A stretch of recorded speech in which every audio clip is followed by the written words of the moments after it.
خودروهای فور ویل درایو اگر در حین حرکت ماشین رو بندازید توی دنده کمک میشه این داستان.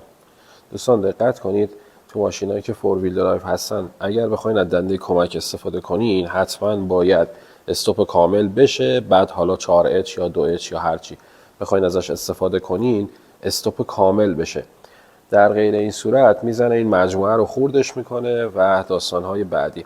همینطور ما توی اتاق 200 یه دونه موتور برقی داریم که این مشکیه که به مرور زمان خود این هم نیاز به سرویس داره. اگر که خود این هم سرویس نشه 2 مرتبه خسارت به بار میاره. و یه موضوع دیگه هم که میخواستم بگم، ما وقتی توی ماشینای ژاپنی از استقامت، از مقاومت، از قدرت حرف میزنیم حرفمون اینه، این زنجیر با این استقامت یا این دنده ها با این استقامت، که ما همچین چیزی رو هیچ وقت توی ماشین چینی نداشتیم. درسته آپشن زیاد دارن ولی بسیار افتضاح و هر آپشن برای یه بار